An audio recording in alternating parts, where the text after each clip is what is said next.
오늘 이 아침 저들에게 주신 하나님의 말씀은 마태복음 13장 1절로부터 9절까지의 말씀입니다. 저 여러분이 한 절씩 교독한 후에 마지막 9절은 함께 합독하시겠습니다.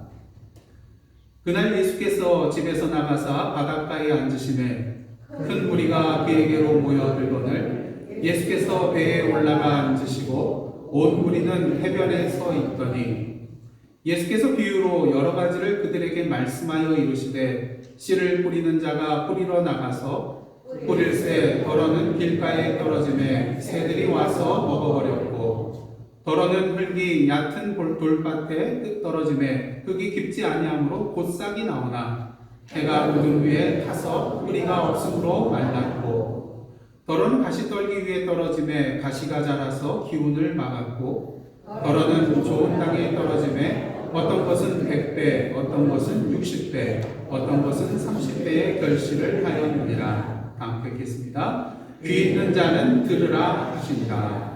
아멘. 이는 하나님의 말씀입니다. 우리가 사용하는 말 중에 이런 말 자주 합니다. 잘 들어. 한번 잘 들어보세요. 언제 이런 말을 합니까? 지금 자신이 전해주는 내용이 아주 중요할 때, 또는 전해줄 내용이 단순하지 않고 뭔가 잘 듣고 새겨서 생각해야만 이해할 수 있는 그러한 내용일 때 우리는 잘 들어? 잘 들어보세요. 이런 말을 하게 되는 것입니다. 사실 다른 사람의 이야기를 경청한다는 거 쉬운 일이 아닙니다. 여러 가지 그런 이유들이 있겠지만 가장 큰 이유는 무엇일까요? 사람마다 생각과 가치관과 경험과 사고방식이 다 다르기 때문인 것입니다. 그러다 보니까 상대방 이야기가 자신의 생각과 다르거나 또 상대방의 이야기가 공감이 되지 않을 때 뭐를 닫아버리게 되죠? 겉으로는 듣고 있지만 귀를 닫아버리게 되는 것입니다. 왜? 마음이 다쳤거든요. 오늘 본문을 보시면 예수께서 무리를 향하여 씨 뿌리는 자의 비유를 말씀해 주신 후에 뭐라고 하냐면요. 귀 있는 자는 들으라. 귀 있는 자는 들으라 말씀하고 계십니다. 근데 이상해요. 지금 예수님 앞에 나와서 듣고 있는 무리들, 적어도 이 사람들은 예수님의 말씀을 듣기 위해서 나온 자잖아요. 그런데 왜 예수께서 귀 있는 자는 들으라 이런 말씀을 하실까요? 오늘 보면 1절과 2절 말씀 한번 보도록 하겠습니다. 그날 예수께서 집에서 나가사 바닷가에 앉으시매 큰 무리가 그에게로 모여들거늘 예수께서 배에 올라가 앉으시고 온 무리는 해변에 서 있더니 당시 예수님 당시에 랍비들은 어떤 자세로 가르쳤는지 아세요? 앉아서 가르쳤습니다. 옛날 저희들 학교에서는 선생님이 교단에 딱 서가지고 학생들은 앉아서 이렇게 수업을 듣잖아요. 근데 예수님 당시는 반대였어요. 랍비가 앉아서 가르치고 또 학생들은 서서 듣는 경우가 있다고 합니다. 그러기 예수님께서 바닷가에 앉으셨다는 것은 무엇을 의미해요? 이제 무엇인가 말씀하고 가르치시겠다는 거예요. 그러니까 무리들이 다 해변가로 모여듭니다. 그래서 사람들이 많으니까 예수께서 배에 올라 앉으시고 우리는 해변에서 서 있습니다. 무엇을 말합니까? 이제 예수님께서 가르치시고 또 무리들은 듣고자 이 자리에 서 있었다는 것이죠.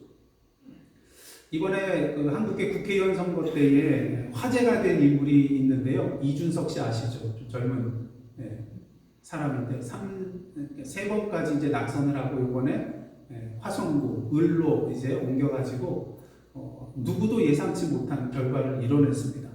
그래서 개혁신당 이준석 씨와 또 더불어민주당의 공영훈 씨 그리고 국민의힘당의 한정민 씨가 이제 맞붙게 되었는데요. 첫 번째 여론조사를 했을 때는 이준석 씨와 공영훈 씨가 23.1% 그리고 46.2%로 더블 스코어였어요. 20%가 넘는 이 표차에는요, 사실 이걸 역전하기가 쉬운 것이 아닙니다. 거의 이러한 일은 없었어요. 그러다가 이제 마지막 여론조사, 그때가 되니까 예, 이준석 씨가 30%, 그리고 공영 씨가 39%. 이제 몇 퍼센트 차이예요? 예, 한 자릿수 9% 차이로 이제 다가섰습니다.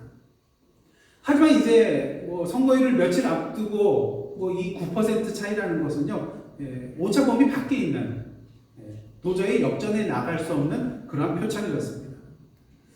그래서 모두들 대부분의 사람들은 그래도 어느 정도 붙을 것이지만 이준석 씨가 역전하기는 이거는 역부족이다, 그런 말을 했습니다. 근데 투표일까지 제가 이제 뉴스를 통해 가지고 두 후보가 유세하는 영상을 보니까요, 밑바닥 민심이 달라졌더라고요. 그래서 물론 이제 공영훈 씨가 뭐 아빠 찬스 논란 때문에 뭐 많은 표를 깎아먹기도 했지만 유세하는 거를 보니까요, 그 집중 유세를 할 때 보면은 공영훈 씨의 이걸 유세를 보면 사람들이 별로 없어요. 네. 그리고 뭐 선거 이렇게 도끼에서 나온 사람들이 오히려 뭐 많은 수를 차지하고 자발적으로 와서 유세를 듣는 사람들이 별로 없더라고요. 근데 이준석 씨는 어땠을까요? 이제 유세할 시간이 다가오니까 사람들이 막 몰려와요. 그리고 시작을 하니까 막 가까이 다가와서 길을 쫑긋 세우고 이 유세를 듣는 것을 보게 되었습니다. 그래서 마지막 결과가 어떻게 됐냐면요, 이준석 씨가 42.41%, 공영훈 씨가 39.73%로 역전이 됐어요. 그러니까 2.68% 차이로 이준석 씨가 당선된 것을 보게 됩니다. 근데 저는 뉴스를 통해서 이준석 씨가 야, 이거 될 가능성이 높다, 그런 생각을 했어요. 왜? 유세 현장을 보니까 주민들이 모여서 이렇게 듣는 것이 달랐거든요. 여러분, 마음이 없으면 유세 현장에 가겠습니까? 가지 않겠죠. 마음이 있으니까. 그리고 듣고 싶은 마음이 있으니까 몰려든다는 것이죠.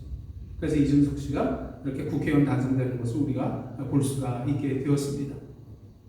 오늘 본문 말씀을 보시면 해변에 서서 예수님의 말씀을 듣고 있는 무리들, 모두 다 예수님의 말씀을 듣고 싶어서 나온 사람들이에요. 모두 다 관심을 가지고 예수님의 말씀에 어느 정도 경청을 하였을 것입니다. 근데 예수께서 말씀을 마치신 후에 뭐라고 하셨어요? 무리를 향하여 귀 있는 자는 들으라. 이는 마치 뭐가 같으냐면요, 지금 제가 설교 말씀하고 있잖아요. 설교 말씀 다 드린 후에 제가 뭐라고 하는 것과 마찬가지예요. 여러분들 잘 들으십시오. 그럼 예수께서 이런 말씀을 하신 이유가 도대체 뭘까요? 그게 두 가지를 생각할 수가 있는데요. 첫째는 예수께서 그들에게 주신 말씀은 그냥 일반 말씀이 아니라 어떤 형식을 써서 말씀을 하신 거예요? 비유의 말씀을 가지고 그들에게 전해주신 말씀인 거예요. 그러니까 잘 새겨 듣지 않으면은 그 말씀의 의도가 뭔지, 그 의미가 뭔지, 그 깊이를 제대로 알 수 없다는 것이죠.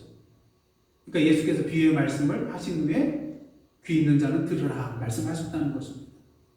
그 다음 두 번째로 생각할 수 있는 이유는요, 귀가 있어서 말씀을 듣는다 할지라도 그 귀가 들을 귀가 아니면 결코 그 말씀을 자신의 것으로 받아들일 수가 없기 때문이라는 것입니다. 사실 비유라는 것은 듣는 사람으로 하여금 좀 더 잘 이해할 수 있도록 하는 그런 목적에서 하는 경우가 많습니다. 왜냐하면 비유를 사용할 때 몇 가지 장점이 있거든요. 여러 가지 장점이 있는데 가장 대표적인 것은요, 추상적인 내용을 구체적으로 이해할 수 있도록 만들어주는 게 비유입니다. 예를 들어서 여러분들 아름다움에 대해서 설명해 보십시오 하면 어떻습니까? 쉽습니까? 어렵죠. 뭐 선에 대해서 한번 알아듣기 쉽게 설명을 해 주십시오. 사실 이 추상적인 개념이기 때문에 다른 사람에게 설명하고 이해시키기가 어려워요. 근데 만일 설명하고자 하는 사람이 예쁜 꽃을 가지고 와서 이 꽃이 아름다운 꽃입니다. 그 다음에 또 아름다운 그런 사람을 모셔다가 이 사람이 아름다운 사람입니다. 이렇게 한다면 어느 정도 아름다움이 이것이구나 하는 것이 어느 정도 잡히게 되거든요. 선도 마찬가지입니다. 평소에 선을 행하던 그런 사람들, 다른 사람들도 다 아는 사람이에요. 그분을 딱 모셔다가 이분이 선하신 분입니다 하면은 이게 선이구나, 뭔가 잡히게 된다는 것이죠. 그러니까 추상적인 것을 구체적으로 만들어주는 것이 비유이기 때문에 도움이 된다는 것입니다. 그 다음에 비유는요, 무엇보다도 이해할 수 있는 것에서부터 시작하기 때문에 장점이 있다는 거예요. 예수님의 비유를 보시기를 바랍니다. 평소 사람들이 경험하거나 접하기 어려운 그런 대상을 가지고 비유의 말씀을 해주시지 않아요. 보통 그 사람들이 일상생활에서 경험하거나 쉽게 보거나 접할 수 있는 대상을 가지고 비유의 말씀을 해주신 것을 보게 된다는 것입니다. 그러니까 이해하기가 한층 쉬워진다는 것이죠. 그 다음에 비유는요, 듣는 사람으로 하여금 흥미를 또 호기심을 자극해 준다는 거예요. 아무리 좋은 말을 해도 뭐 흥미가 나지 않으면 어떻습니까? 듣는 사람들 괴로워지죠. 전에도 한번 말씀드렸는데 제가 신대원 때 기독교 교육학 개론 시간을 들은 적이 있어요. 근데 여러분 기독교 교육이니까 교육학이니까 그래도 교수님은 딜리버리나 어떤 방법에 있어서 좀 탁월해야 되잖아요. 이렇게 가르쳐야 된다는 모범이 돼야 되잖아요. 근데 제가 신대원 때 들었던 수업 중에서 가장 힘든 시간이 바로 이 기독교 교육학 개론 시간이었어요. 왜냐하면은 톤이 그냥 쭉 똑같아요. 뭐 올라갔다 내려갔다 이런 것도 없고요. 어떤 뭐 예화를 하신다거나 전혀 없어요. 그러니까 중요한 내용인데 그냥 쭉 이렇게 가다 보니까 집중하기 힘들어요. 또 딴 생각하기 쉽더라고요. 그래서 어떻게 기독교 교육 근데 본인도 아세요. 내가 이렇게 전달하면 안 되는데 그냥 알아서 들으라고. 그래서 그 시간이 제일 힘들었던 기억이 납니다. 이처럼 비유는요, 주로 듣는 사람으로 하여금 쉽게 이해하게 하기 위해서 사용이 되는 것을 볼 수가 있습니다. 근데 우리는 이에 반해서 비유의 특별한 기능 한 가지가 더 있음을 분명히 보아야 됩니다. 그 기능은 뭐냐면요, 드러내는 게 아니라 오히려 숨기고 감추는 기능이에요. 보통 비유를 말하면 알아듣기 쉽게 하기 위해서 잘 이해하라고 하는데 그 반면에 이러한 기능이 있다는 거예요. 숨기고 감추는 기능. 이것은요, 뭐 일부러 숨기고자 하는 게 아니에요. 일부러 감추고자 하는 게 아니에요. 여러분들 진리를 추구하고 갈구하고 있는 사람, 그 사람이 비유를 들을 때는 그 비유 속에 있는 진리를 어떻게 될까요? 쉽게 찾아내고 발견하게 된다는 거예요. 자기 걸로 만들게 된다는 거예요.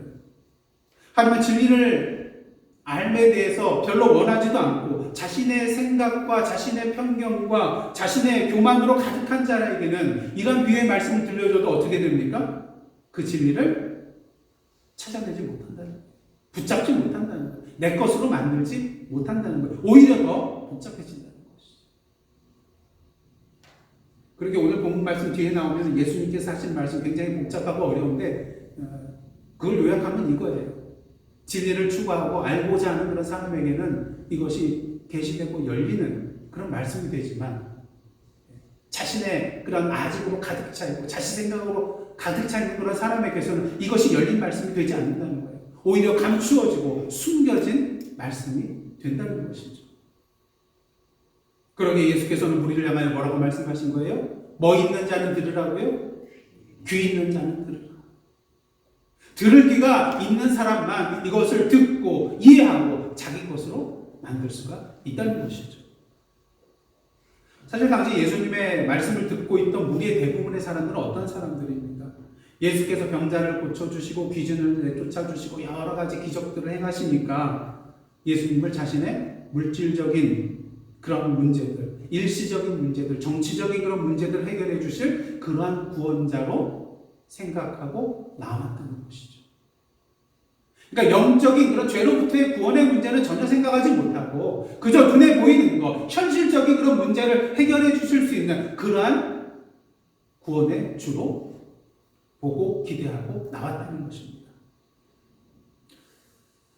저희들은 오늘부터 마태복음에 나오는 예수님의 비유의 말씀을 함께 나눌 것인데요. 중요한 사실은 오늘 예수께서 말씀하시는 귀 있는 자는 들으라는 이 말씀은 비단 그 당시 우리에게만 말씀하신 것이 아니고 오늘 본문의 비유에만 해당되는 것이 아니고 오늘부터 예수님의 비유의 말씀을 들을 우리 자신에게도 해당되는 말씀이라는 것입니다. 예수님의 비유하면은 특히 오늘 본문 말씀 씨 뿌리는 자의 비유 주일학교 때부터 단골로 들어왔던 그런 얘기예요. 그러니까 예수님의 비유하면 여러분들 모르는 얘기가 있을까요? 없을까요? 사실은 없어요. 다 알고 있어요. 아, 목사님이 이 말씀 가지고 또 이제 무슨 말씀 이제 앞으로 하겠지 미리 앞서가게 돼요. 그런데 굳이 제가 왜 이 말씀을 함께 나누고자 하는 것일까요? 중요한 사실이 한 가지 있는데요. 우리가 다 안다고 생각할 때 그 다 안다고 생각하는 것 때문에 더 이상 주님의 말씀이 들리지 않게 될 때가 있다는 거예요. 다 아니까. 그것이 오히려 주님의 말씀을 가로막을 때가 있다는 것입니다. 왜요? 다 안다고 생각할 때 우리는 다 안다고 생각하는 그 밖의 범위로 결코 넘어갈 수가 없거든요. 내가 다 알고 있다는 그 범위 안에서만 자리 잡고 있기 때문에 그 이상의 것, 그 이외의 것, 하나님께서 오늘도 이 말씀을 통해서 들려주고자 하시는 그 음성에 대하여 우리의 마음의 길을 닫아버리게 된다는 거예요. 바라기는 오늘부터 나눌 이 비유의 말씀에 대해서 들을 귀 있는 자로 주님 앞에 서시는 저와 여러분 되시기를 원합니다. 그럴 때 이 주님의 말씀이, 이 비유의 말씀이 우리에게 참된 진리와 생명으로 다가오게 되시고요. 또한 하나님의 나라의 참된 비밀을 다시 한번 깨닫는, 발견하는, 체험하는, 누리는 그러한 시간이 될 것입니다. 그런 의미에서 함께 한번 따라 하시기를 원합니다. 귀 있는 자는 들으라. 귀 있는 자는 들으라. 옆에 분에게 하시는 말씀이 아니라 나에게 주시는 말씀이에요. 오늘은 그 중에 이제 씨 뿌리는 자의 비유입니다. 뭐 다 아시죠? 씨를 뿌리는데 덜어는 길가에 뿌려지고 또 얇은 그런 돌짝밭에 떨어지고 하나는 가시덤불 속에 떨어집니다. 그리고 또 하나는 좋은 땅, 옥토에 뿌려지는 것을 보게 됩니다. 근데 앞에 새 땅은 어떻습니까? 길가니까 그냥 새들이 와서 쪼아서 먹어버리고요.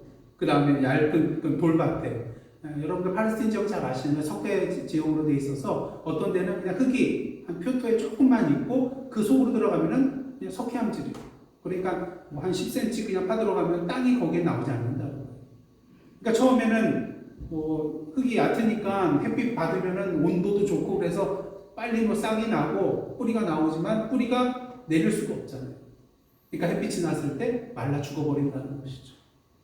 그러나 가시떨기 어떻습니까? 가시떨기가 더 먼저 자라고 키가 크게 자라니까 자라나는 기운을 막아서 더 이상 자라지 못하게 된다는 것이죠. 하지만 좋은 땅에 떨어져 있는 씨는 어떻습니까? 30배, 60배, 100배의 결실을 거두게 된다는 것입니다. 근데 이 말씀, 여러분들이 잘 어려서부터 들었기 때문에 무엇을 의미하는지 알지만 처음 듣는 자들은 이게 도대체 무엇을 의미하는가 잘 모르잖아요. 그러니까 나중에 제자들이 예수님께 물었을 때 따로 제자들에게 예수님께서 설명을 해주시는 것이 19절로부터 23절에 나옵니다. 근데 예수께서 이 제자들에게 이 비유가 의미하는 것이 도대체 무엇인가를 자세히 설명을 해주는데요. 중요한 사실은 19절 말씀 한번 다 함께 보겠습니다. 함께 읽겠습니다. 시작. 아무나 천국 말씀을 듣고, 일단 어떤 땅에 떨어졌든 간에 그들에게 공통된 거는 일단 다 같이 똑같이 듣는다는 거예요. 근데 듣는 게 뭐예요? 천국의 말씀, 하나님 나라의 말씀이라는 거예요. 그러니까 다시 말해서 오늘 씨 뿌리는 자의 비유에서 뿌려지는 씨는 뭘 의미하는 거예요? 곧 천국의 말씀, 하나님 나라의 말씀, 복음의 말씀이라는 것입니다. 그런 의미에서 씨 자체에는 문제가 있을까요? 없을까요?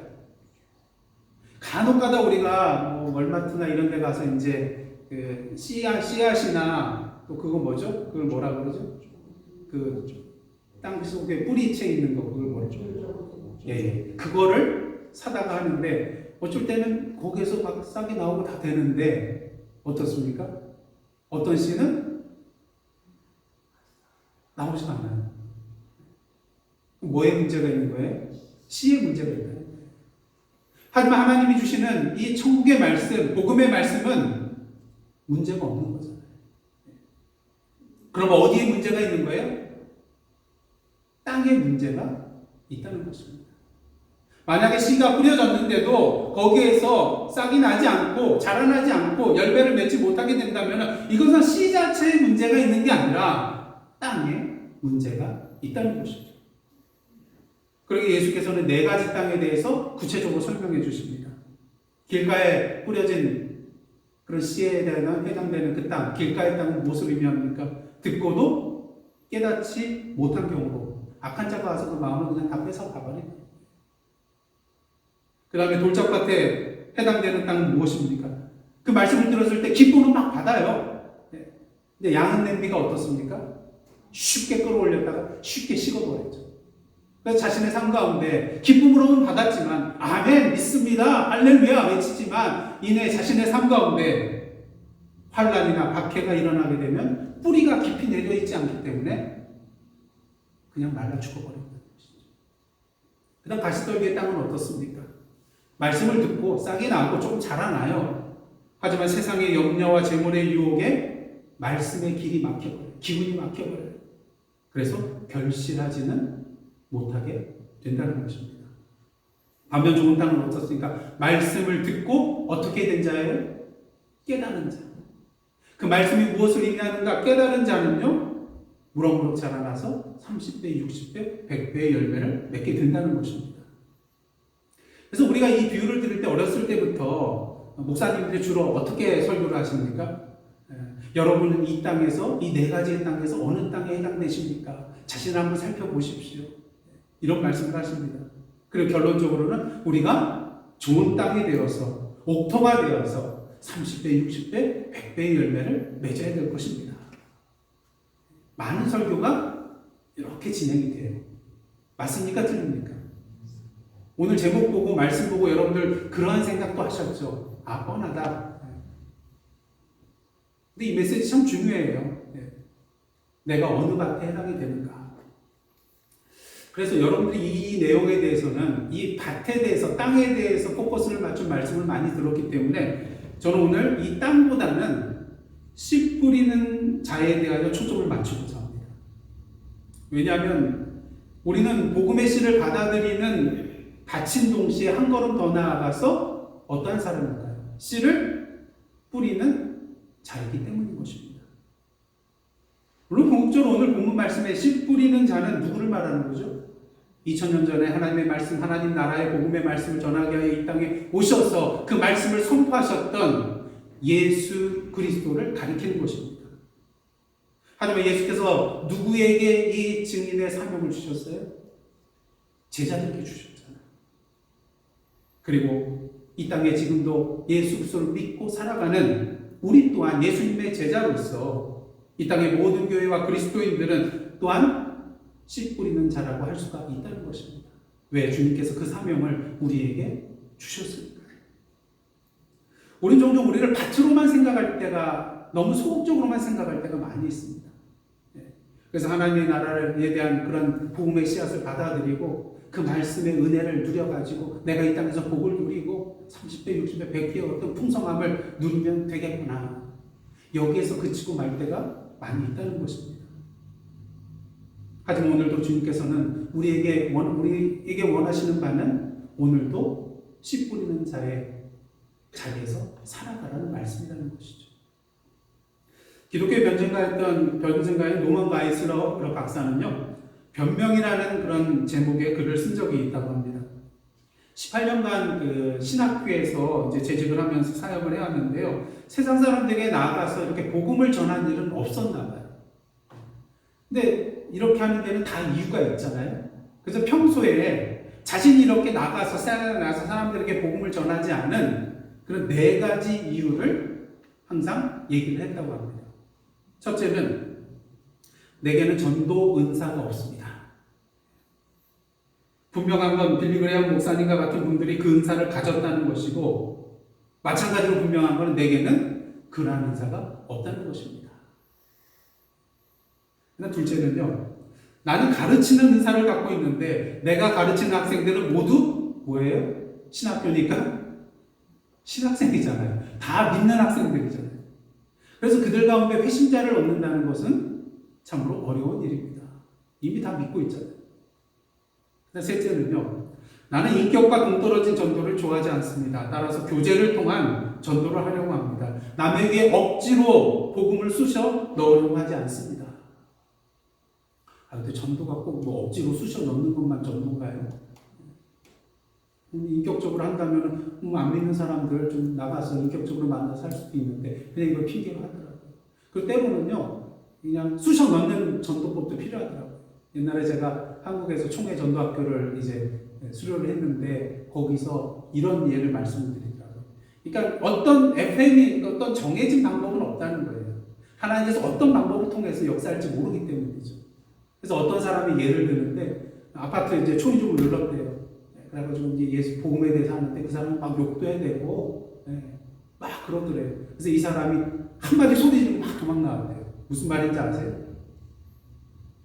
예수 믿지 않으면 지옥 가요! 그러면 확 나왔대요. 빨리 나와야죠. 한 대 얻어맞을지도 모르잖아요.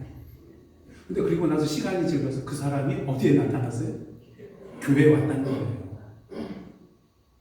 그 말을 듣고 처음에는 화가 나서 막 쫓아가서 어떻게 하려고 그랬는데 곰곰이 생각을 해보니까 그럴 수도 있다는 거예요.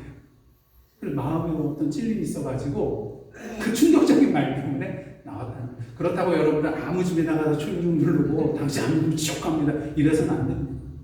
근데 방법은 다양하다는 것이죠. 이것도 변명이라는 것이죠.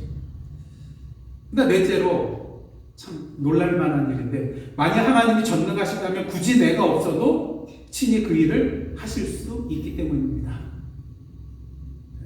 말도 안 되는 소리죠. 근데 이 교수님이 변했어요. 하루 채플 시간에 이제 선교하시는 어떤 목사님께서 설교를 하셨는데 이 설교 말씀을 통해서 내가 지금 주장했던 이 네 가지의 모든 내용이 변명에 지나지 않는다는 것을 깨닫게 되었다는 거예요. 그 내용 중에 이런 말이 있었다고 합니다. 한번 잘 들어보세요.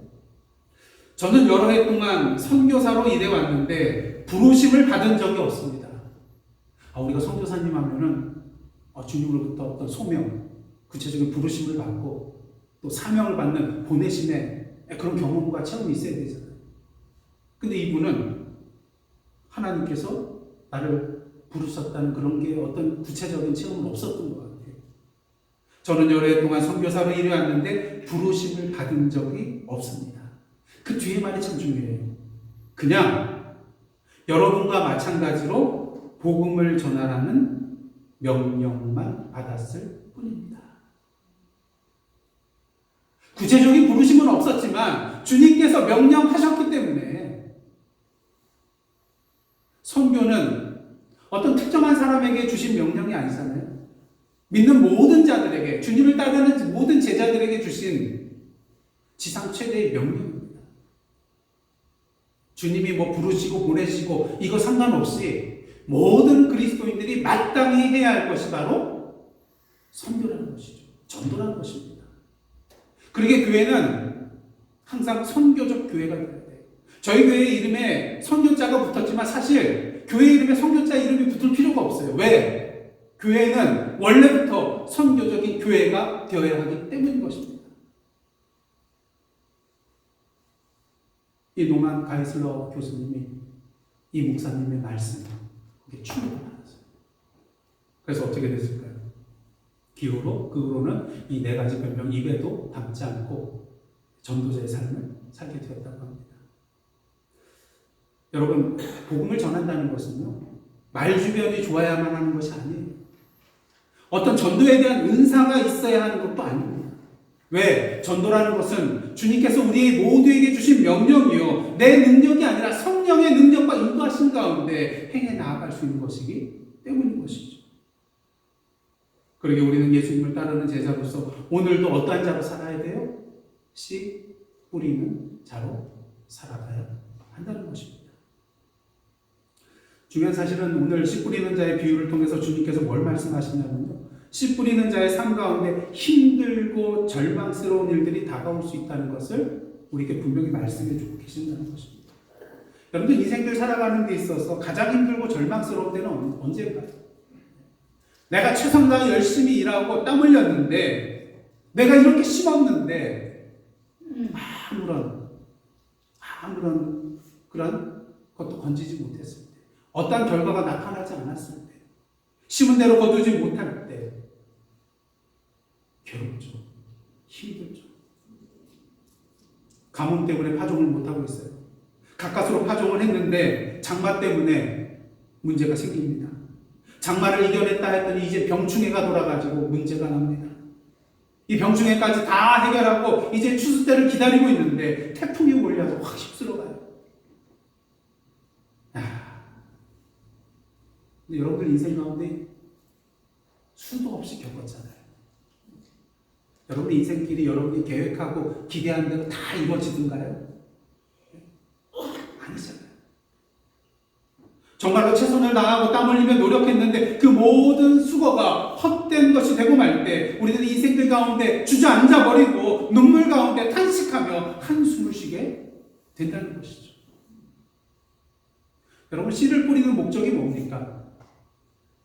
관상용인가요? 뭐 그런 것도 있겠지만 씨를 뿌리는 궁극적인 목적은 추수하기 위해서잖아요. 많은 열매를 거두기 위해서입니다. 하지만 오늘 본문 말씀 중 보면 4가지 땅이 나오는데 3가지 땅은 추수를 합니까? 못합니까? 추수를 못해요. 열매를 거두지 못합니다. 오직 좋은 땅 하나, 거기에서만 결실을 거두게 되는 것을 보게 됩니다. 이런 내용은요, 예수님의 이 땅에서의 그러한 상황, 사역을 그대로 보여준다고 할 수가 있습니다. 여러분, 씨를 뿌리고 계시는 예수님을 한번 생각해 보시길 바랍니다. 사실 예수님이 씨 뿌릴 때에 좋은 땅에 뿌려졌다고 생각이 되세요? 복음서의 내용을 한번 쫙 훑어보시길 바랍니다. 대부분 보면은 길가에 떨어지고 돌짝밭에 떨어지고 가시덤불 있는 곳에 떨어져가지고 어떨 때는 싹도 나지 못하고요. 뿌리도 내리지 못하고요. 조금 자라는가 싶었더니 결실할 수 없는 그러한 지경의 땅에 뿌려지는 것을 우리는 계속 보게 된다는 것이죠. 씨를 뿌리면 뿌릴수록 누가 늘어납니까?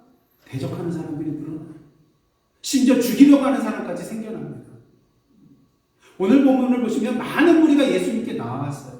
언뜻 보기에는 이 주님의 귀의 말씀처럼 이제 드디어 30배, 60배, 100배의 열매를 맺게 되는구나 이렇게 생각할 수 있는 그런 상황입니다. 하지만 그 무리는 어떤 자들이었어요?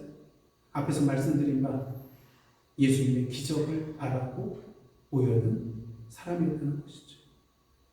귀는 있지만 어떤 귀가 없었어요? 들을 귀가 없는 자들이 많았다는 것입니다. 사실 예수님의 12제자라고 뭐 다를 바가 있나요? 예수님께서 그들을 택하실 때 자기와 함께 있게 하시고 그리고 또 보내시기 위하여 그들을 부르시고 세웠습니다. 그런데 어떨까요? 그들 부활하신 예수님을 만나기 이전까지 예수님이 누구신지 사실 제대로 몰랐어요. 예수께서 누구시며 왜 이 땅에 오셨는지 제대로 파악하지 못했다는 것이죠. 단지 예수께서 이스라엘 왕이 되셔서 정권을 차지할 때에 우리에게 한 자리 주시겠지. 그런 기대감을 가지고 예루살렘으로 가는 동안 다투는 제자들의 모습을 우리는 기억하는 것입니다. 예수께서 잡히 떠날 방 어떻게 합니까? 다 도망가 버리고 말아요. 결코 나는 버리지 않겠다고 호언장담하던 베드로는 어떻습니까? 예수님 보는 앞에서 3번씩이나 그 주님을 부인하는 것을 보게 됩니다. 그래야 결국 예수님은 어디에 달리십니까? 십자가에 달리시게 된 것이죠. 이렇게 보았을 때 예수님의 씨 뿌리는 그 모든 노력들이 아무런 결실을 거두지 못하고 끝나는 것처럼 여겨집니다. 하지만 예수께서는 오늘도 우리를 향해 뭐라고 말씀하세요? 귀 있는 자는 들으라. 세상이 볼 때에는 절망과 실패의 상황이라 할지라도 지금은 결코 절망하거나 낭망하거나 포기해야 될 그런 상황이 아니라는 거예요. 왜? 우리가 인간적으로 바라보는 시각과 주님께서 바라보는 시각에는 엄청난 차이가 있거든요. 엄청난 차이가. 우리가 보기에는 절망의 순간이요 포기할 상황으로 보인다 할지라도 주님께서 보았을 때에는 그 상황이 영광과 기쁨으로 나아가기 위한 하나의 과정일 수도 있다는 것입니다. 그러기에 주님께서 귀 있는 자는 들으라고 말씀하고 계신 것이죠. 지금은 실망할 때가 아니라는 것입니다. 절망할 때가 아니라는 것입니다. 포기할 때가 아니라는 것입니다. 오히려 믿음과 소망을 가지고 기쁨으로 나아갈 때라는 것이죠. 왜? 결국 좋은 땅에서 30배, 60배, 100배의 열매를 거두게 될 것이기 때문입니다. 예수께서 온갖 조롱과 비난과 오해와 또한 배반과 박해를 그런 받는 가운데서도 결코 절망하지 않고 포기하지 않냐고 계속해서 하나님의 나라의 복음을 전한 이유는 도대체 무엇이겠습니까? 그러할지라도 결국 풍성한 열매를 맺게 될 것이라는 뭐가 있었을까요? 확신이 있었기 때문인 것입니다. 회당에서 쫓겨나고요. 바리새인과 제사장들과 서기관들로부터 배척을 받고요. 호산나 호산나 다윗의 자손이 우리를 구원하여 주소서 외치면서 종려 나무가지를 흔들었던 그 무리들이 등 돌리고 자신을 못 박으라고 배신한다 할지라도, 심지어 제자들에게조차 버림을 받는다 할지라도 자신이 뿌린 그 씨앗 중에서 30배, 60배, 100배의 결실하는 그런 씨앗이 분명히 있다는 것을 믿었고 확신하셨기 때문에 결코 절망하거나 포기하지 않으셨다는 것입니다. 여러분, 농부를 한번 생각해 보시길 바랍니다. 가뭄과 장마와 태풍이 무서워서 씨를 뿌리지 않는 사람이 있습니까? 한 해 농사를 망쳤다고 두려워서 다음 해에 씨를 뿌리지 않는 그런 농부가 있습니까? 이러한 상황 가운데서도 농부가 계속해서 씨를 뿌리는 이유는 무엇입니까? 지금 당장에는 어려움을 겪었고 실패하였고 낭망할 수밖에 없는 그런 상황이라 할지라도 언젠가는 결실하고 풍성한 열매를 거두게 될 것이라는 뭐가 있어요? 믿음과 소망이 있기 때문인 것입니다. 예수 그리스도께서 십자가에 달려 돌아가실 때 많은 사람들은 낭망하고 예수님의 사역이 결국 처참하게 실패로 돌아갔다고 생각했습니다. 왜? 대표적인 이유는 그거더라고요. 그 사람들은요, 구원의 영광의 날, 하나님의 나라가 지금 당장 자신들의 때에 이루어져야 될 것이라고 기대하고 있었거든요. 우리 인간적인 가장 연약한 부분이 뭔지 아세요? 내가 기대하고 생각하고 좋은 그런 부분들이 좀 가능하면은 누구 때예요? 지금 내 때에 이루어지기를 원해요.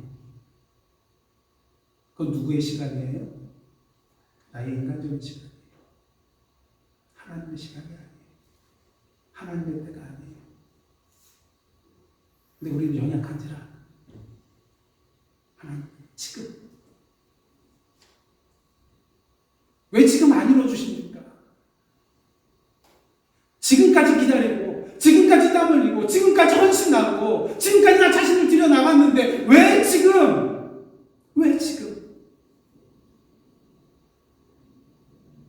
여기서도 많이 무너지더라고요.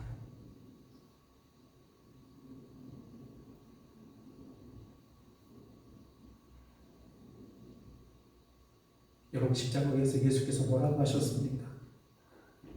다들 수치의 현장이요, 치욕의 현장이요, 끝이라고 생각되는 그 십자가 위에서 예수께서 뭐라고 말씀하셨습니까? 다 이루었다. 비록 지금 그 십자가 위 사람들이 생각할 때는 그곳이 실패의 자리요, 죽음의 자리요, 저주의 자리라고 생각되어지는, 여겨지는 그 자리에 비록 계셨지만 주님은 어디를 보고 계셨어요? 지금 이 시간이 아니라 앞으로 완성될 하나님의 나라를 바라보고 계셨던 것입니다. 여러분, 8, 90세 되신 어르신이 어린 묘목을 심고 있어요. 그 이유는 뭘까요? 작은 나무예요. 그분의 때에는 이 나무가 크게 자라는 것을 볼 수 있을까요? 결코 볼 수 없어요.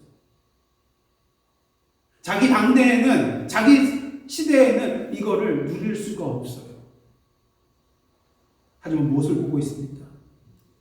결국 그 나무가 성장하여서 아름드리 나무가 되어서 사람들에게 시원한 그늘을 선사해주고 많은 열매를 맺게 될 것을 믿음의 눈으로 바라보고 있기에 오늘 그 작은 묘목을 심을 수가 있는 것입니다.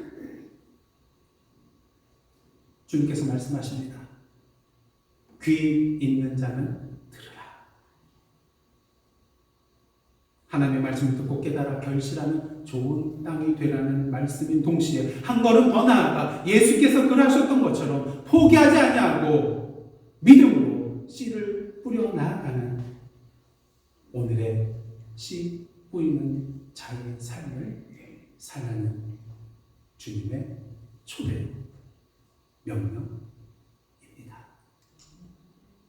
기도하시겠습니다. 하나님, 오늘도 귀 있는 자는 들으라고 말씀하시는 그 주님의 말씀을 온전히 듣고 깨닫는 들을 귀 있는 자가 되게 하여 주옵소서. 그래야 오늘도 씨 뿌리는 자로 이 땅에 사셨던 주님의 제자로서 앞으로 완성될 하나님의 나라를 믿음으로 바라보며 우리의 삶의 현장에서 하나님 나라의 말씀의 씨앗들을 기쁨으로 뿌려 나아가는 저희들의 복된 삶 되게 하여 주옵소서. 예수님의 이름으로 기도드리옵나이다. 아멘.